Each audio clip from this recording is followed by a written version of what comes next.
So I'm Yogan Patel. I'm head of Pharma Life Sciences MedTech at MHA, which is a top 12 firm of chartered accountants and a member of Baker Tilly International, which is a top 10 global network. Thank you for all joining us, and welcome to this webinar where we will discuss key issues as you move from your clinical trials towards commercialization and potentially looking at on an international scale as well.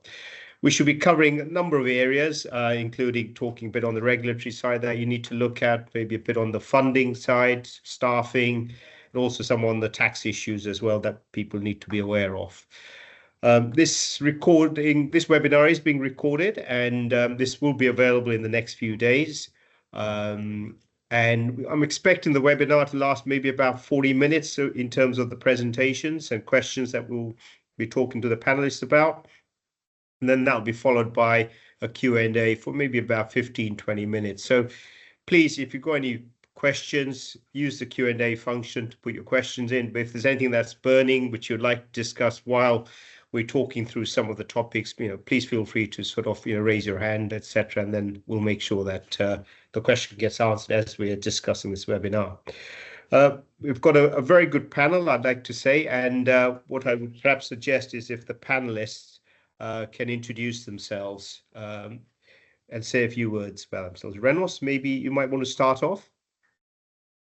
Hi, I'm Renos Sava. I'm the Head of Innovation and Venture Development at Discovery Park, a science and technology site in Sandwich in Kent, and 70 years ago founded by Pfizer Pharmaceuticals. My main role is helping earlier stage companies, so some of what we'll be discussing today, I'm sure, is going to be relevant to that audience. Thank you, Nick. Hi there, I'm Nicholas Stern. I'm chartered accountant by training. I currently work as the CFO and non-exec director, working predominantly in life sciences and with life sciences related companies, mainly venture-backed life sciences companies, and I'm sort of advising across a plethora of subjects, usually covering cap table management, growth, how to fund growth, how to forecast for growth, and then ultimately how to prepare yourself for some kind of transaction or some kind of event. Mario? Good afternoon, everyone. I'm Mario Prohaski. I'm a director with the Baker Tilly US Life Sciences practice with a focus on compliance and risk management for our global clients.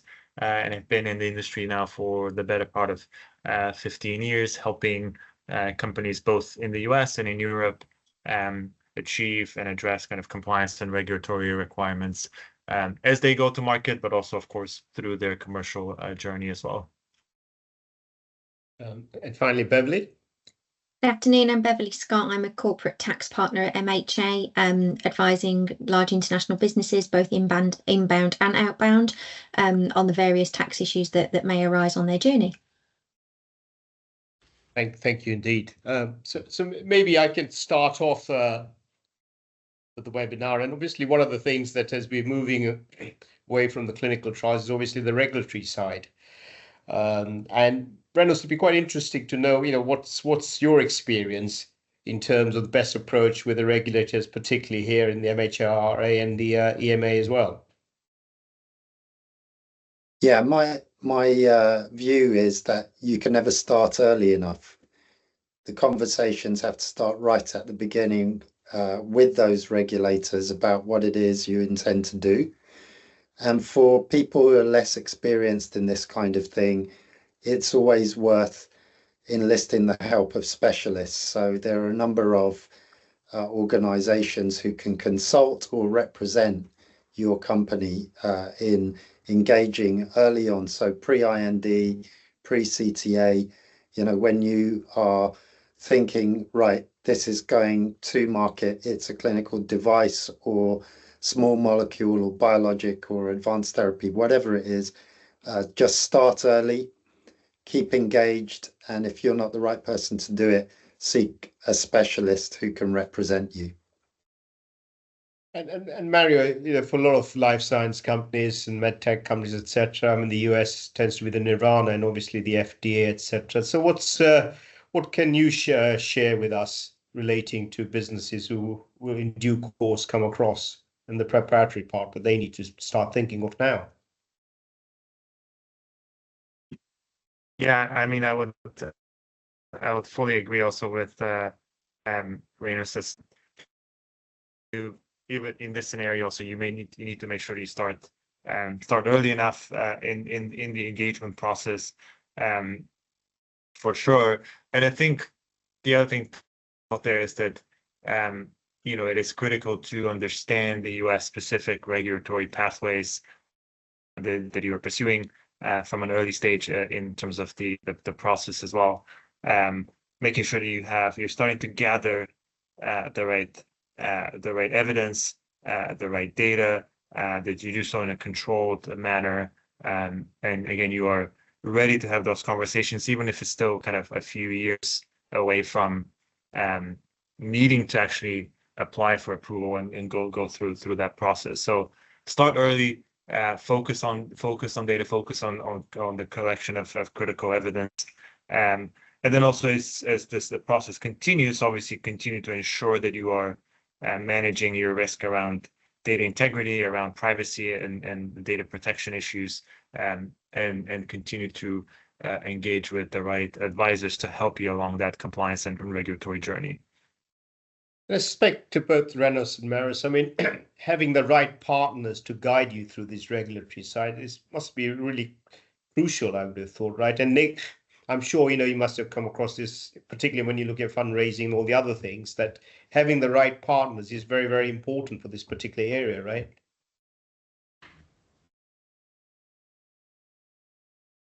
Would you agree, Renos and Mario? Yeah, I would for sure, and I think it's that's a critical component. And when we talk about partners, I mean, these are obviously external partners, but I'm also thinking about in that context, kind of making sure that you have the right kind of advisors that are within your team or within your organization that may be supporting you, sometimes not even full time, right? So they're kind of providing advice, providing guidance, so that there's a level of these partnership relationships can be formal and oftentimes are and need to be formal, but they can also be somewhat more informal with stakeholders that know the market and then know what's required, to achieve commercial and regulatory success in the US or in other jurisdictions. It's probably also, Jürgen, it's probably also interesting to add to that from a finance perspective. If you really understand your regulatory journey, obviously every time you meet certain regulatory hurdles, that has an inflection point on valuation as well. So from a finance perspective, if you're really understanding that journey, you understand where those hurdles are and how much you need to raise to get to each hurdle, it makes your strategic finance raising process a lot more useful as well, because you can raise the right amount of finance at the right time, which is something we can touch on later, but it's something to keep in mind. Yeah, on that point, you're depending on where your company is with its finance and investment raise, you may find that you have advisors who are, as it has been said by Mario, not full time.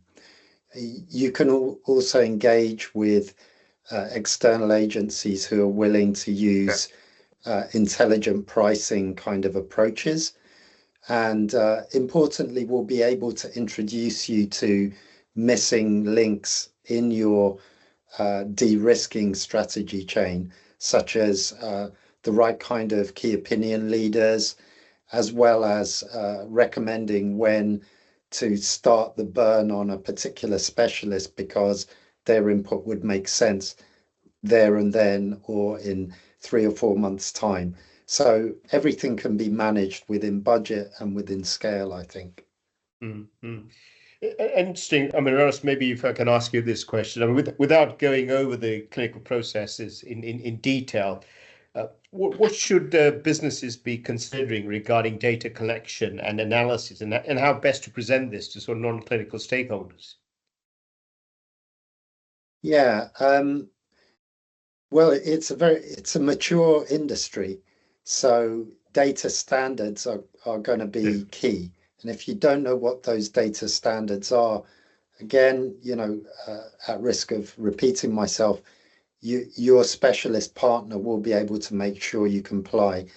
I mean, I have experience of, unfortunately, companies that think they're going to be able to retrofit this later and are quite happy with their Excel spreadsheet written by somebody who left 8 years ago that nobody understands the formulae on.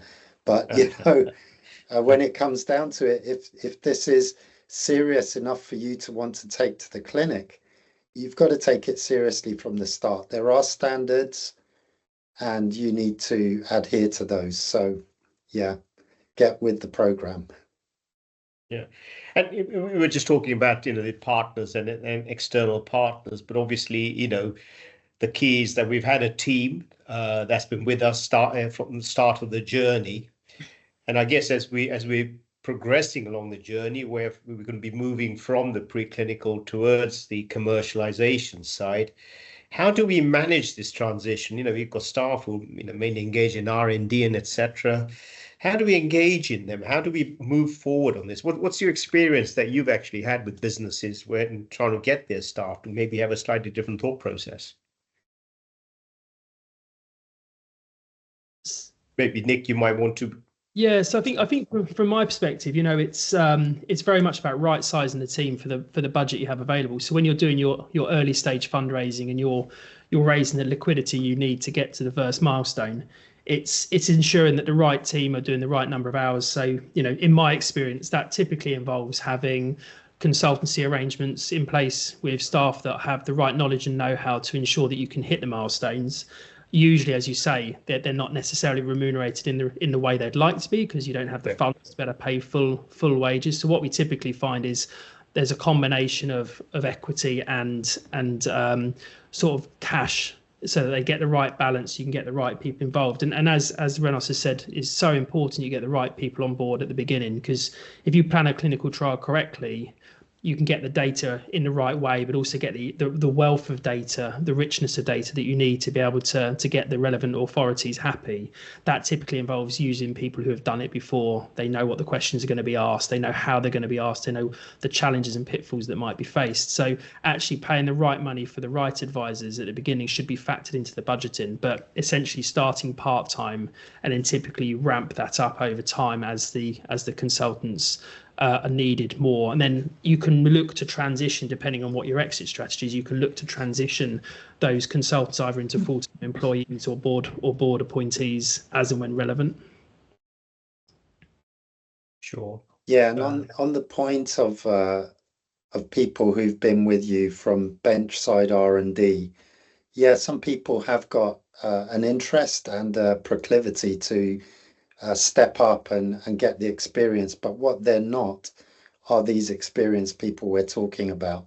So by all means, let people who are hungry for that experience get a ringside seat and even contribute to some of the meetings and with the regulators and other stakeholders, but they're building their experience. They're not the experienced people that we're talking about. Those people have to be appointed or sourced externally as consultants at the right time.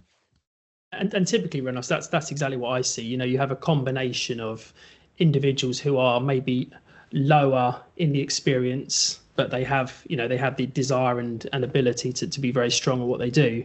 And then you have the board advisors who tend to then be able to direct to make sure that things are structured in the right way, but maybe don't do as much of the heavy lifting, but are there to make sure that what lifting is being done is the right kind of lifting, if that makes sense. And obviously, as you rightly all said, cash is always very tight, in the early stages, and even on the fundraise, cash is tight, how you use it, etc. So, Beverly, I guess there must be things that one can probably look at, in terms of, giving equity or share options and etc. And what are your thought process behind it, and how can we make it tax efficient as well, both for the employee and obviously the company itself, the employer? Yeah, I mean, I think there's a lot of ways that you can look at making a remuneration package attractive, and I think the starting point is really making sure you get the package right that only that is commensurate with the work that's being done, but also that's competitive in the market. I mean, that has to come first.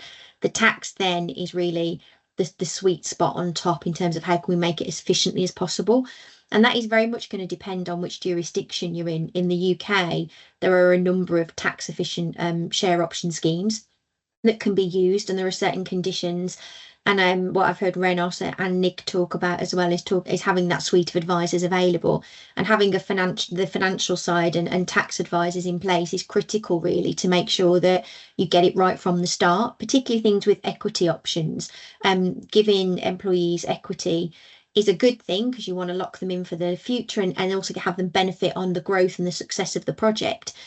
But having them in the right way means you're not building up a nasty tax charge at the end that wasn't going to be expected. And unfortunately, particularly with things like equity, if you don't get it right at the start, there's no way to remedy it at the end. So getting it right is really important. Just from the corporate perspective, we touched on a little bit about cash flow as well, Jürgen. There's also lots of incentives, again, particularly from the UK's perspective, that can help with cash flow, things like R&D.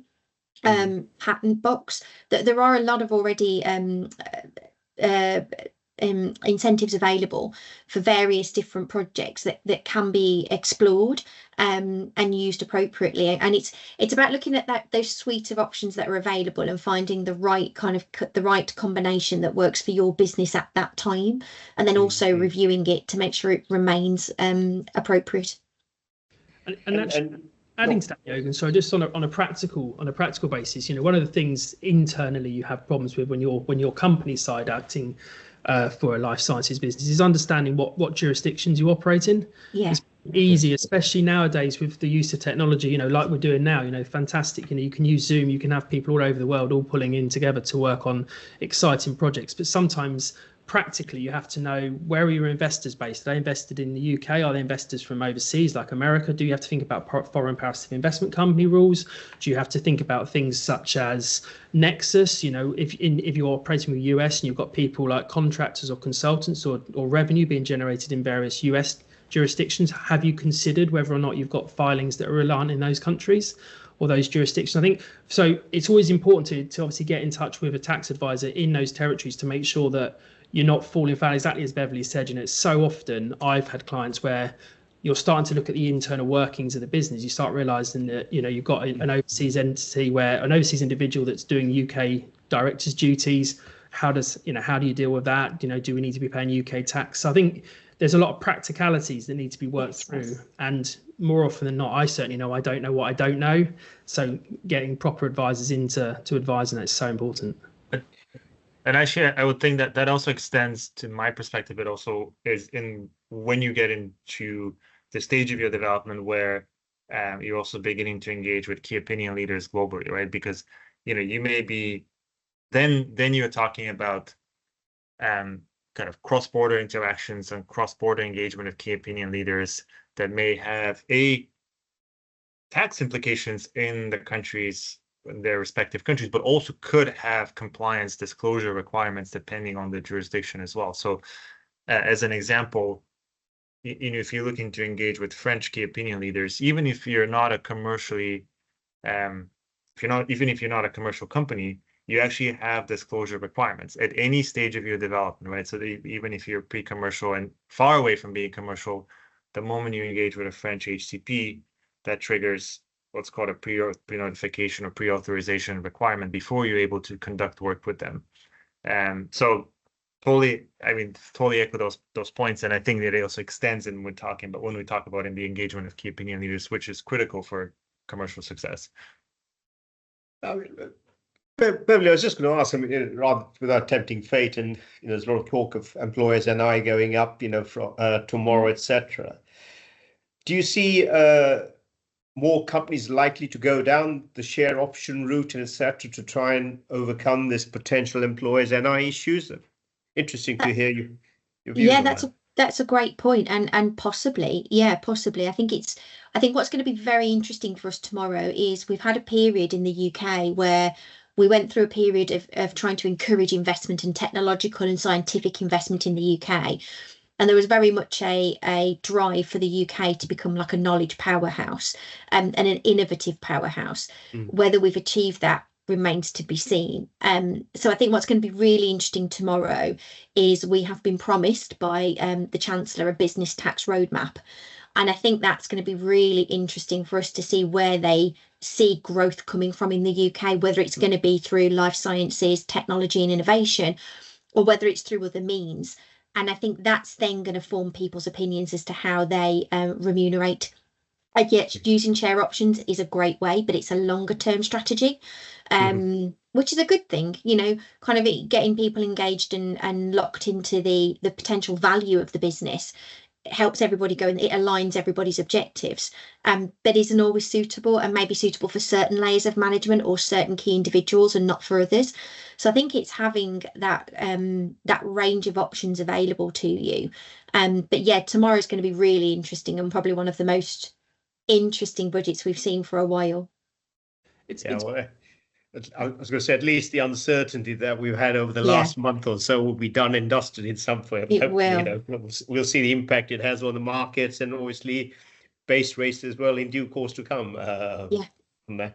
But Nick, obviously through the NED roles that you have, and Renos, obviously, you know, having run sort of life science companies, you know, we all talk about sometimes it's good to have a figurehead. I mean, do you think it's important to actually have a figurehead, and how do you attract a figurehead? How do you link that in with the entrepreneur who started the journey, and you know, who may be a strong personality in his own way? How do you deal with these things? One of attracting to, you know, that potential conflicts and etc. What have you both found from practical experience?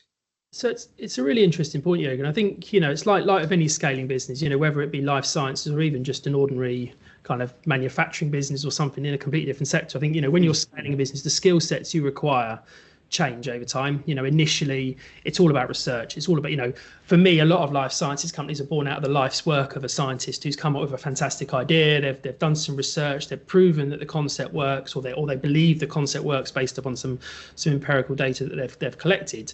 And over time, the first phase is very much around kind of proving that technology. Does that technology do what it says on the tin? Does it have the ability to maybe answer some of the exam questions that the marketplace or the health economy is looking for?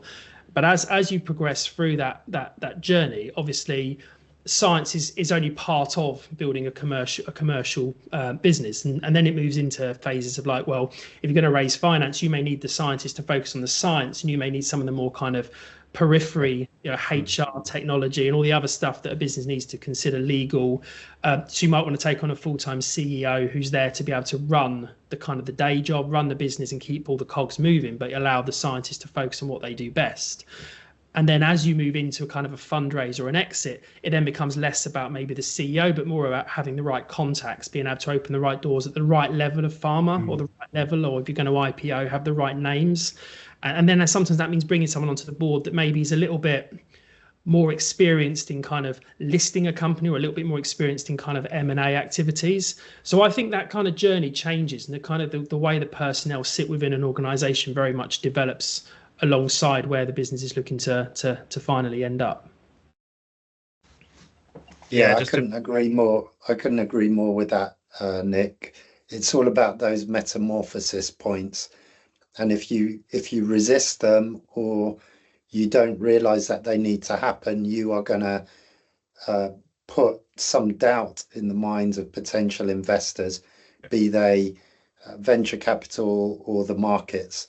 What you're looking to do is to de-risk your package at all points. So I couldn't agree more with Nick there. You've got to time your moments, you know, almost like a baton passing on a relay race. You've got to get those transitions smooth and slick, because otherwise people will get nervous that you don't know what you're doing, or you'll just not be optimizing the value as it's perceived by externals.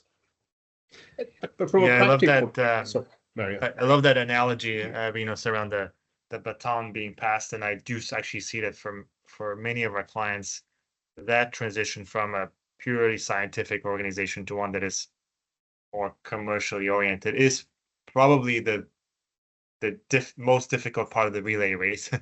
And I think where I see a lot of our clients struggle is how you make that transition effective with people, and to some extent kind of the segregation of duties and responsibilities, and having the right people in the right roles, but also with process. So where do we need to start to build kind of more robust processes outside of the scientific realm? Because I mean, that's obviously that's a must and it's a given.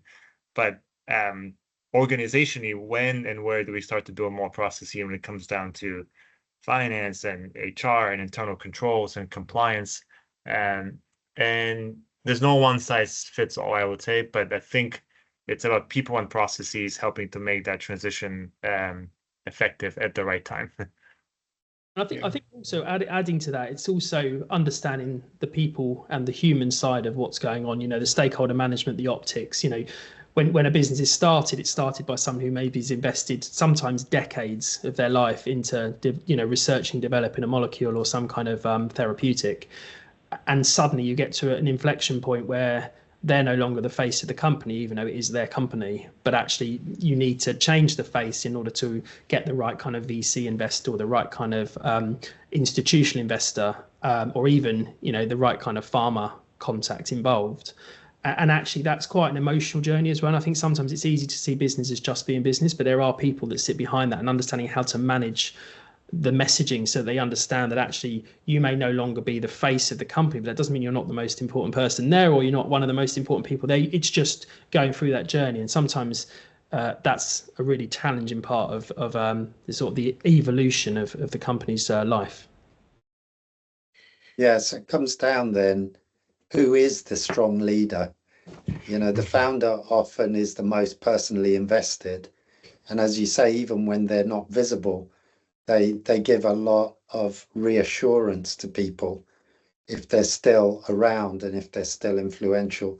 So it's not necessarily always a strong leader that is publicly perceived. It's as much believing inside the team that this is strong, we've got it, we're going to get this to work. Yeah, agree. And can I ask, how easy is it to actually find a figurehead? I mean, I'm sure we'll have a number of people listening in, who are quite a long way down their journey, still, pre-commercialization, say, yeah, it'd be good if I can get this person, that person, somebody quite well known. How do you go and find that person? How easy is it? I mean, obviously, both Renos and Nicholas, you've been invited to join various companies, etc. But how did people sort of say, oh, better get in touch with Renos? How do I find him? What's your experience? How do you go around doing this?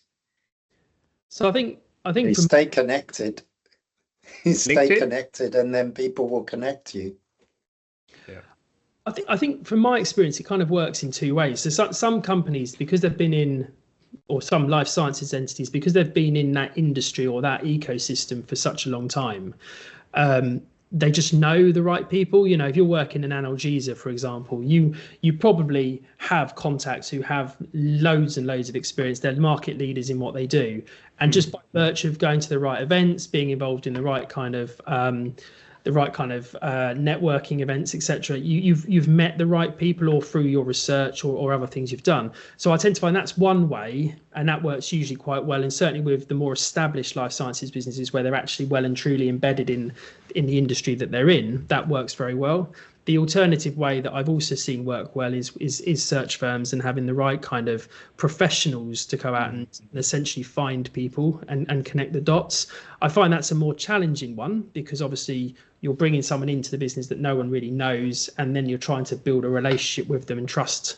Obviously, with anything like this, building trust is a key component. But they're, to my mind, they tend to be the two ways. So, echoing Renos's point, it's all about the network. It's all about who you know, and making sure that when you're doing your day job, you're also out there, going to the right conferences. There's obviously a big life sciences conference in the UK happening in November. There's the big one in America as well that happens every year. Going to the right events and being seen with the right people is massive. Yeah, and look, money is always tight, right? And how you do this, and you're quite right, tending and etc. And maybe Mario, so regarding payers like the NHS and insurance, I mean, any advice you can give in terms of discussions for reimbursements and sort of funding models? What sort of economic models should be prepared to demonstrate the cost effectiveness, for example? I would. There's definitely a lot of complexity here, right? But I think it's also starting point. It should also be kind of knowing your pathway, knowing your audience, right? So obviously the approach to commercial payers in the US may be quite different than in some ways than in the case of institutions in Europe or government payers here in the US. But I think this has to be a clear focus on showing value, and value can come in many different forms, including kind of real world evidence, but also obviously hard clinical data value and effectiveness, and really sort of guiding them actually through the life cycle of the product in terms of value, right? Because I think what we're looking for is also more and more what payers are looking for is how do we continue to show value, in the short, medium, but also in the long term, with such high pressures on cost of drugs, particularly here in the US. I think that is, and I know there's cost pressures of various kinds in Europe as well, maybe.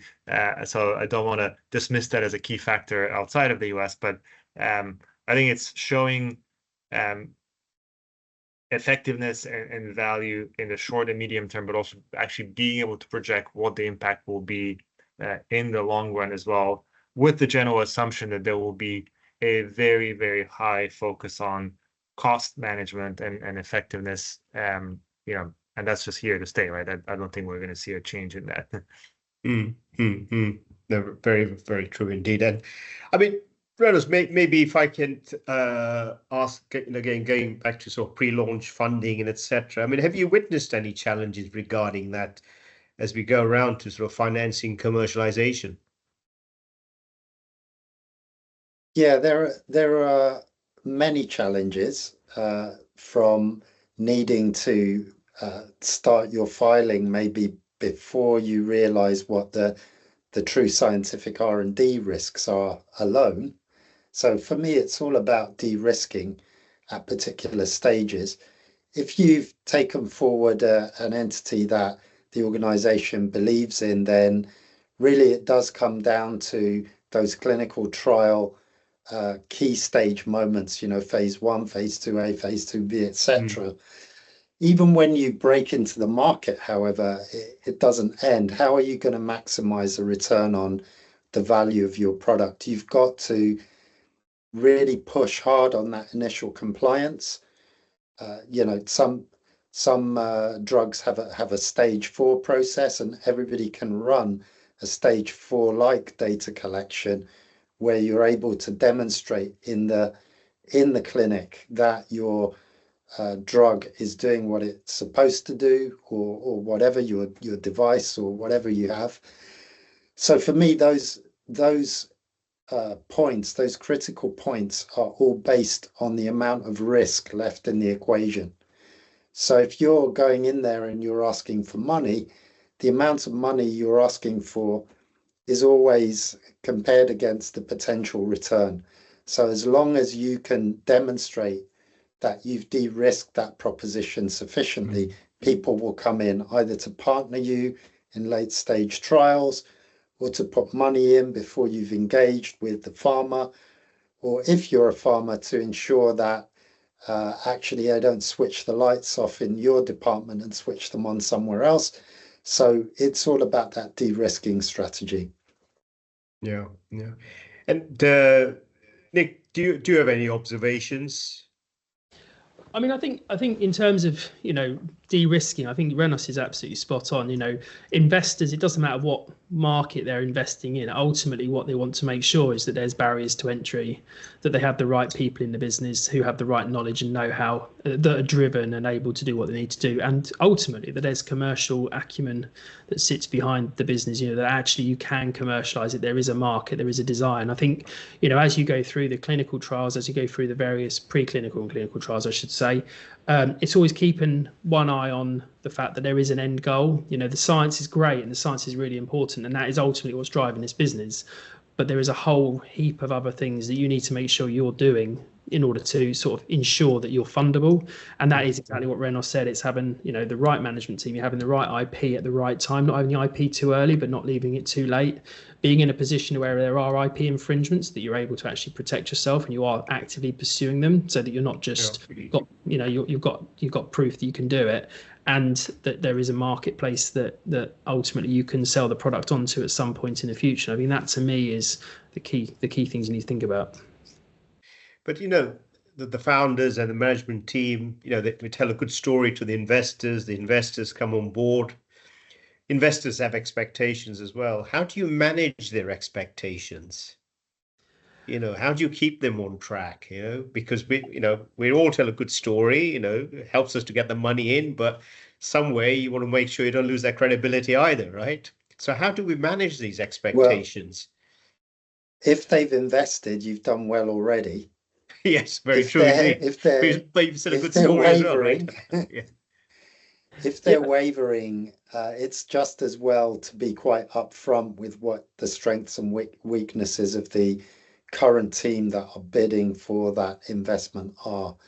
So if you can say, we've got this covered, but we're really looking for one of these because we don't have that experience in the team. And in the short term, we'll buy that experience in, but ultimately we want to appoint it. I think that reassures investors. Investors may decide, some types of investors may decide that the current team is a good team right now, but are not the team that they're going to need in 2 or 3 years' time. And again, the term sheet will usually define what's about to happen if you take the money. So it's not one-way traffic. You've got to make as many decisions as the investors. And teams will reshuffle, people will leave and move on and do other things, because that is what the investment strategy demands. As long as everybody's happy with it, you sign off and, await the outcomes. I think adding to that, what Renos has said, I think, investors, they don't like surprises. And I think that's something you'll hear regularly when you deal with private equity, venture capital, but also with pharma. They want to know that if something's been promised, it will be delivered. Now, the problem you obviously have in life sciences is there's a huge amount of inherent risk that when you are working in that industry, that clinical trials don't go to plan, things come up that you weren't expecting. You have a toxicology study and it doesn't come out how you wanted it to, or something that worked in a rat doesn't work in a dog. Lots of different things that need to be planned for. But ultimately, the way I see managing the investors, it sort of bifurcates into two bits. There's the science. The science is very much, you've just got to be transparent. If things aren't going to plan, tell them, because they'll work with you. They'll understand, they know the industry. Most people who invest in life sciences understand the inherent problems that can be faced. So just invest and time in actually talking to them up front if you have issues. And the other thing is about making sure you meet your milestones. So make sure you have a credible financial plan in place. You've thought through every aspect of what you're doing. And that's where it's really important that you capture everything. Because if you go into an investor meeting and you say, I want to raise X million to do some clinical trials, I would rather go into it having got all of my costs in there and they turn around and ask me to rein some of the costs back. Because then when later on you ask for more money because you need to do A, B, and C that was in your original plan, at least you can have that conversation that the reason you're asking for more money is you knew you needed it, but they wanted you to have less. Making sure you meet your milestones. If you miss your milestones, that's when investors start to get uncomfortable. If you say that a clinical trial will be completed by X date within X budget, and then you start to miss it, that's a problem. But it's even more of a problem if you've already missed it and you go cap in hand and say, oh, by the way, we've run out of money. We haven't hit what we wanted to hit. That will come down as a much bigger problem than if you preempt it. So what we tend to do from a finance perspective is making sure your cash runway analysis, your cash burn analysis is done comprehensively and done properly. You've taken into account all your obligations. You've taken into account your forecast churn in terms of cost. And therefore you can manage expectations months in advance of when there's actually going to be a problem. And you can have those conversations with the investors and actually plan properly for it. Yeah. And as you rightly say, I think transparency is so important, isn't it? Because that links in very closely with your credibility side. I'm conscious that we have sort of hit sort of the 40 minutes, and I'm sure we can carry on talking for quite some time. But we'll wait, until I start getting some questions, and maybe we can just talk on one or two other things. And obviously, we've talked with the US side as well. I just wanted to just ask Bev quickly, because, again, tax is something one should forget. And I appreciate, we are pre-revenue, so, we've probably got losses. But obviously, tax is something that you should think of as you are looking to expand or in other jurisdictions as well. What are some of the things that you think people should be thinking of at this stage of the juncture? It's a really important point, because tax can often, a lot of kind of forecast modelling is all based on pre-tax revenues, but then the tax impact can be quite harsh, and can make quite a big difference. So in terms of, and Nick talked earlier about it, in terms of looking at where your people are based, and you may sometimes find that you've actually got a footprint in a jurisdiction much earlier than you were planning to, and it's learning how to identify those. So I think it's having the right advisors in place who can kind of objectively look at it for you and really understand the detail of your business, understanding where your employees are based, where your connections are, where you're selling into, what your markets are proposed to be, and from a more so not even just a direct tax point of view, a corporate tax point of view, or the VAT implications or the equivalent in each territory. The rules can be, people often think they're quite similar in, say, Europe, and then you've got America, and then you've maybe got Australia as a separate one. But actually, interacting from Britain to Europe can be quite difficult now, and there are different rules and slight nuances. So it's really understanding what your overall plan is from the start, and getting advice on that to say, well, if we go down this route and we operate in Germany, Europe, France, America, what would that like? What should we think about? And who are our advisors that we can start to bounce off? But also just being flexible enough and agile enough that plans change, and things move, and being able to have that firm in place that can give you that connectivity around the world. Our global tax systems are starting to align a lot more, but in slightly different ways. So you can't rely on one set of rules, even if they're meant to be applied globally. Yes, I think building on that. Sorry, just building on that point around sort of the R&D point is, when you look at where your operations are based, a lot of companies might be UK based, but actually they might have a huge amount of R&D being done, say, for example, out of Queensland or out of somewhere in Australia. As an example, has a very good R&D system. People, it's well-trodden path. It's, if you're doing lots of research in different territories, it's always worth having an eye on what the R&D scheme is like in that country, and whether you can capitalize on those benefits, but also being cognizant of how you can maintain the IP in the jurisdiction you want it to be in. And I think, that's something practically always worth thinking about.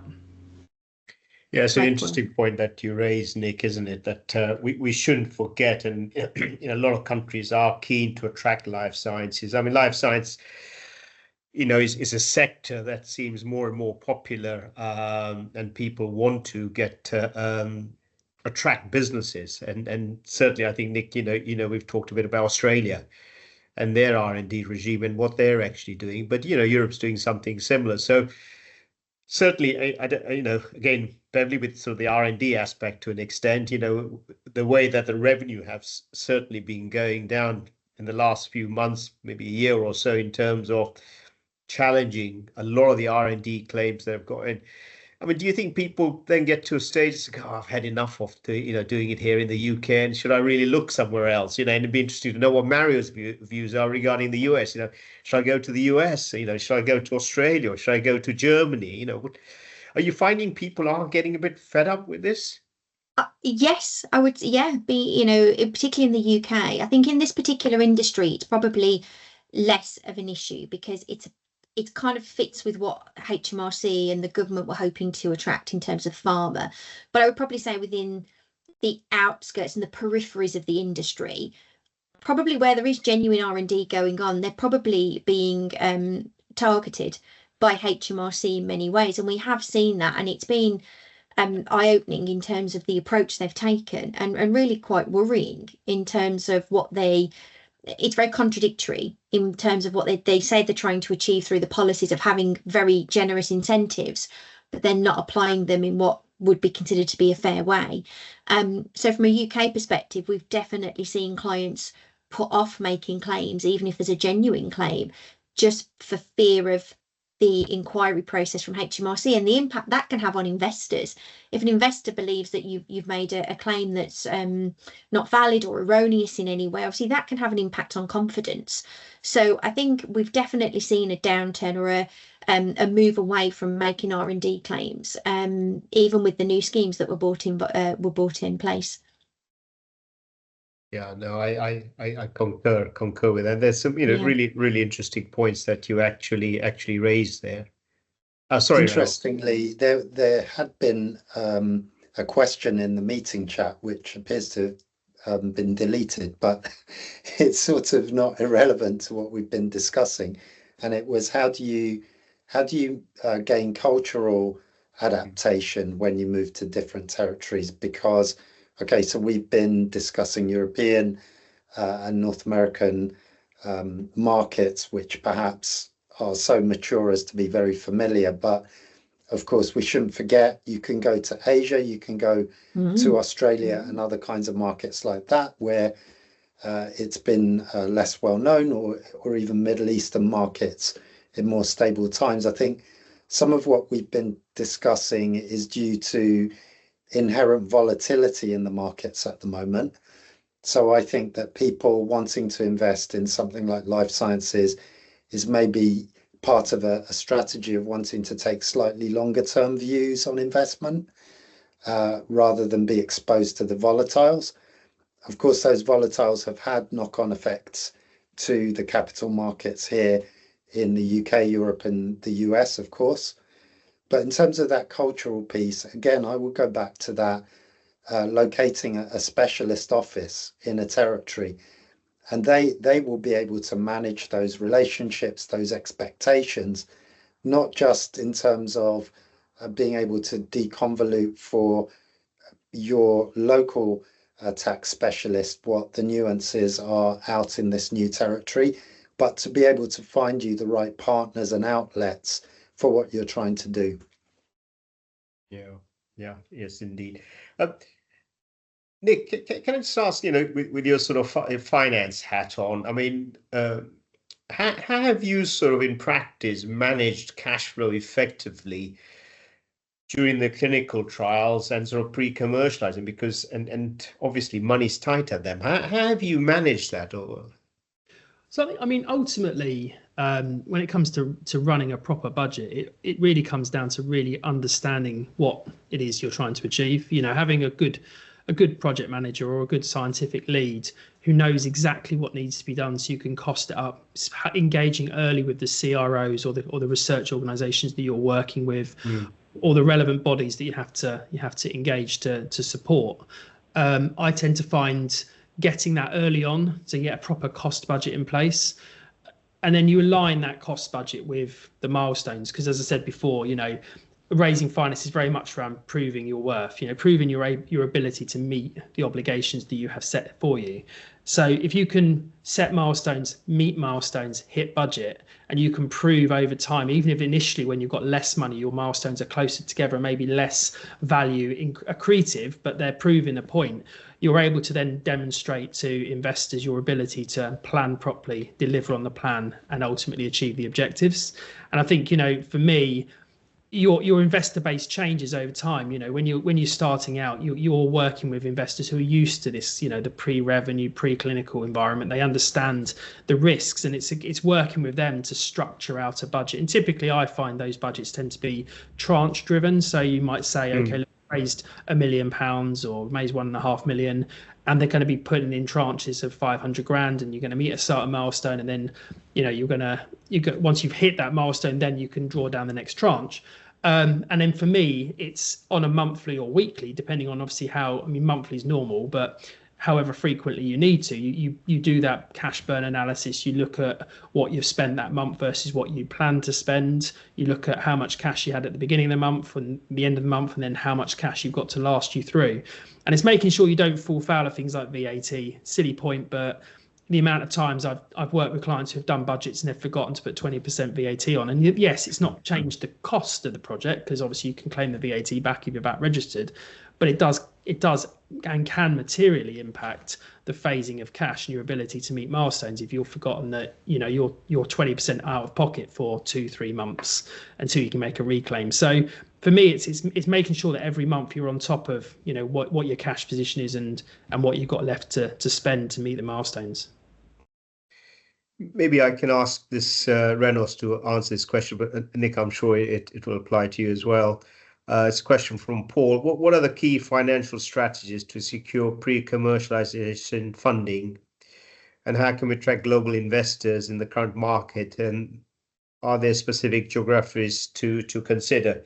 Going in line with, I think, what I was talking earlier on in terms of how countries are trying to attract this particular sector. Yeah, I guess that when it comes down to strategies, it just comes back to some of the essential ingredients that we've spoken about earlier. So having the right kind of board, the right kind of connections for the phase of the project that you're in. Again, this comes down to the investor risk appetite and how they will perceive your offering in terms of its credibility to more international markets, if I understand your question correctly. Are the people that you've got internationally well enough established? Do they have a global pharma pedigree, for example? Do the specialists that you've hired in have the right regional coverage? And do the investors that you're trying to get the funding from have connections in those other jurisdictions? Because of course, normally it isn't a single investor that's going to contribute the whole round. So that would be some of the strategic ingredients that I would look to get covered. I mean, Nick, yeah, I was going to say, echoing Renos's point, ultimately it comes down again to contacts. If you're trying to raise finance in a pre-commercial setting, you need to be able to articulate what it is you're working on very clearly in a way that is understood by the investors. You need to make sure that you're speaking to the right investors. Within the preclinical space, there's a fantastic array of investors, but there's also a lot of different pots of cash available. There's grant funding, there's charity funding, there's also equity funding, there's debt funding. Depending on what equity investors are involved, you can get, some banks will lend alongside equity. There are lots of different pockets of cash you can access. And I think ultimately it comes down to, have you done enough work on the science? Does the science make sense? And then do you know the right people in the organizations you're talking to? If you go to a big pharma, for example, and you're talking to a BD lead in big pharma, and you're speaking to the wrong person who's covering the wrong kind of therapeutic or the wrong kind of disease or the wrong kind of issue, the reality is it doesn't matter how senior they are. If they're not the right person, you're probably not going to get the same level of buy-in as if you're going to someone who's specialised or has a particular interest in your field. And I think you can gain access to those individuals through a whole different array of ways. If you've got the right lawyers, the right accountants, the right bankers supporting you, they'll have networks as well that you should be trying to call upon. But also, if you've got a particular issue that you're looking to combat as part of your therapeutic development, so say for example there's a specific ailment that you're trying to design your therapeutic to support. Actually, there are charities within that sector that are raising money to try and help that research, and actually going in via those charities and talking to them, they can usually open doors as well. And if the science stacks up through your contacts and your network, you will gain access to the right people to talk to. Yeah, Mario, we all sort of tend to generally say the US is a place where fundraising is maybe slightly easier. I mean, do you have any observations in terms of not just UK businesses, but obviously UK businesses do look at the US, and whether they should be looking more into the US market to actually do the fundraise? Yeah, I think that's a great question. I do first of all, I do think that we find ourselves in a period of time now where we are seeing kind of a little more kind of liquidity being available in the markets here from a fundraising perspective, maybe as opposed to, I'd say, kind of maybe about 12 to 18 months ago, right? When I think the post-COVID sort of rush had kind of slowed down a little bit in terms of investment. So we are, so I think timing wise, the US market makes sense currently. Obviously, there's a lot of kind of important questions that will impact the markets in the next few weeks here from a kind of policy perspective as well, and we'll see how that plays out. But generally, I do think that we're seeing kind of an uptick here, so timing is good. I also want to kind of stress that it's also, depending on the therapeutic focus that you have, it's important to find the right niche funding and kind of the right space here in this fairly large capital market. So, as an example, I'm based in Philadelphia, which is has become in recent years a hub for gene therapy companies. And if you're in that space, it probably makes sense to look at kind of the VC and venture capital community here. While for other companies that are maybe focused on other therapeutic areas, some of the other large hubs such as Boston, the Boston area, or obviously San Francisco make sense as well. So it's kind of like you have to think about the US also almost in a regional or geographic setting, depending on where some like companies tend to locate and raise money in, depending on their focus. And sometimes that includes also going into maybe more secondary areas or geographies as opposed to sort of the main hubs for investment. Yeah, and I guess Beverly, I mean, maybe this is again early days, but again, when you start looking at international transfer pricing and etc., will also come into play as well, right?